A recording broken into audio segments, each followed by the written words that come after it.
Saudara, kelangkaan stok dan harga minyak goreng yang tidak stabil masih terjadi di tanah air. Di Kabupaten Banjar, Kalimantan Selatan, puluhan ribu liter minyak goreng yang diduga sengaja ditimbun dalam sebuah gudang disita polisi. Di sisi lain, Menteri Perdagangan menemukan pedagang pasar tradisional yang menjual minyak sesuai dengan harga yang ditentukan pemerintah. Polisi sempat menyita lebih dari 31 ribu liter minyak goreng dari sebuah gudang di Jalan Gubernur Subarjo, Kabupaten Banjar, Kalimantan Selatan. Minyak goreng kemasan beragam merek ini diduga sengaja ditimbun pelaku sejak 1 tahun yang lalu saat terjadi kelangkaan dan mahalnya minyak goreng. Diduga 31 ribu minyak goreng ini akan dijual kembali pelaku dengan harga yang lebih tinggi. Polisi menetapkan satu tersangka, yakni pemilik puluhan ribu liter minyak goreng dan masih mencari keterlibatan pihak lain dalam penimbunan ini. Itu ada kurang lebih 31.320 liter yang kami dapatkan di situ. Jadi indikasi awal ternyata kami menduga bahwa itu penimbunan karena barang itu ternyata sudah dihimpun sejak tahun lalu. Belinya berapa?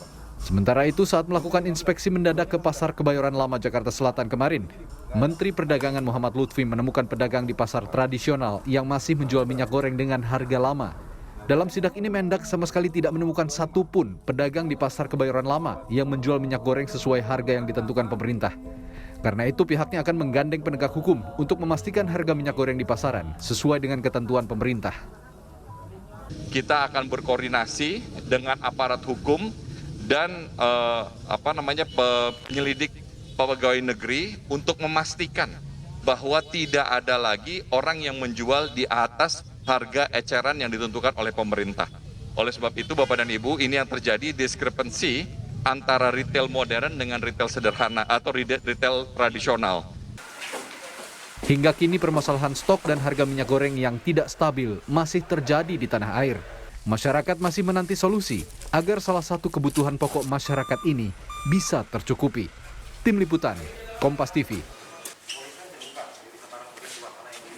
Saudara, bagaimana kelanjutan proses hukum terhadap tersangka penimbun 31 ribu liter minyak goreng di Banjar, Kalimantan Selatan? Kita akan tanyakan langsung pada Direktur Kriminal Khusus Polda Kalimantan Selatan, Kombes Suhasto. Selamat malam, Pak Suhasto. Selamat malam, Mbak Livi. Pak Suhasto, jadi totalnya ada berapa banyak minyak goreng yang disita polisi? Itu sekitar 31 ribu liter, Mbak ya. Kalau saya bisa rinci, itu ada 7 jenis minyak goreng yang kita temukan di dalam suatu gudang. Di antaranya ada Jujur, terus kemudian Bimoli, ada Sofia, ada Filma, Fortune, Freshwell maupun minyak goreng Sania. Pak Suhasto, ini kabarnya sudah ditimbun sejak setahun lalu. Artinya kan sebelum harga minyak goreng itu tinggi, artinya sengaja ditimbun untuk menciptakan kenaikan harga atau kelangkaan atau seperti apa? Betul Mbak, dari hasil pemeriksaan penyidik di lapangan, jadi memang minyak goreng ini sudah setahun lebih, kurang lebih tahun 2021 Mbak ya, itu sudah ditimbun. Awalnya memang kita menduga bahwa ini adalah distributor. Tapi setelah kita turun ke lapangan, terus kemudian kita melakukan pengecekan, biasanya kalau distributor itu paling banyak 1 atau 2 jenis minyak goreng. Oke. Tapi setelah kita bongkar, itu ternyata ada 7 minyak goreng Mbak. Dan berdasarkan keterangan dari pemilik gudang, itu betul-betul ditumpuk sejak setahun yang lalu. Ditumpuk sejak setahun lalu. Ya. Niatannya untuk kemudian menciptakan kelangkaan dan memanfaatkan momen seperti sekarang atau seperti apa, Pak?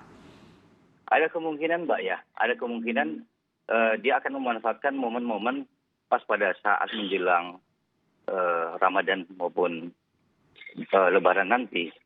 Karena kalau kita melihat memang di beberapa tempat, khusus untuk wilayah Kalimantan Selatan, itu ada beberapa daerah yang hampir minyak goreng itu tembus di angka 40.000 per liter. 40.000 per liter, Pak? Iya, betul. Oke.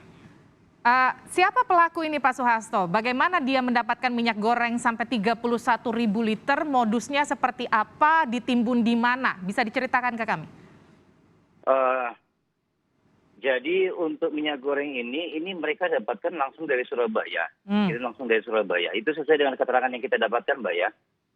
Kita dapat dia kirim dari Surabaya.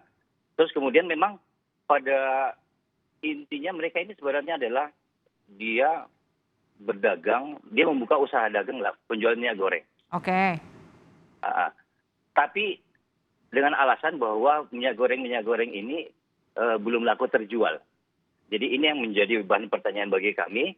Tapi kami sudah melakukan koordinasi dengan ahli dari perdagangan provinsi bahwa ini sebenarnya tidak masuk dari apa istilahnya yang dia sampaikan bahwa ini tidak terjual. Karena kalau kita melihat sudah beberapa bulan terakhir ini itu ada beberapa tempat untuk di wilayah Kalimantan Selatan itu terjadi kekurangan.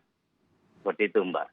Oke, artinya ada dugaan kesengajaan untuk menimbun dan memanfaatkan momen Iya, minyak Mbak, goreng betul. mahal begitu ya Pak Swasto ya? Betul, Mbak. Betul. Pak Swasto, tapi kalau ngelihat angkanya sampai 31.000, ini memang minyak goreng yang untuk dijual ke masyarakat atau memang minyak goreng yang untuk ke industri? Kalau kita melihat kemasannya, Mbak, itu langsung dijual ke masyarakat ya, untuk di masyarakat, konsumsi masyarakat. Minyak goreng konsumsi untuk rumah tangga begitu ya Pak Swasto ya? Iya, betul. Pak Swasto, awal mula kemudian pihak kepolisian mencurigai sampai akhirnya menggerebek dan menemukan ada 31.000 itu bagaimana ceritanya Pak Swasto? Awal mula sebenarnya ini laporan informasi dari masyarakat, Pak. Dari masyarakat, terus kemudian kita tindak lanjuti dengan pengecekan terhadap suatu gudang. Kalau kita melihat gudangnya itu memang tidak nampak bahwa itu tempat penimbunan minyak goreng, Mbak ya. Tapi memang harus kita selidiki lebih jauh, kita bertanya kepada masyarakat sekitarnya, terus kemudian kami melakukan pemeriksaan. Oke. Dan ternyata memang di dalamnya itu terdapat kurang lebih ada 1.000 dus. Baik, 1.000 dus yang sudah ditimbun sejak setahun lalu begitu ya? Iya, Mbak. Baik, Pak Swasto, ini kan sudah ada tersangka. Siapa? Ini pemilik gudang atau memang penimbunnya dan apakah ada kemungkinan muncul tersangka baru dalam kasus ini? Untuk sementara kami masih melakukan pemeriksaan terhadap satu orang yang kami duga sebagai tersangka atas nama inisial Z, Mbak ya. Oke, ini yang kalau saya tidak salah ini yang perempuan itu ya, pemilik gudang, betul Pak Swasto? Iya, betul. Yang bersangkutan ini memiliki toko minyak goreng. Nama tokonya itu Lupna. Namun demikian toko tersebut sebenarnya sudah tutup sejak tahun 2021, Mbak. Oke, tapi penimbunan tetap dilakukan begitu ya. Kita tunggu nanti perkembangan kasusnya. Terima kasih Kombes Swasto, Dir Krimsus Polda Kalimantan Selatan telah bergabung bersama kami. Terima kasih, Mbak Livi.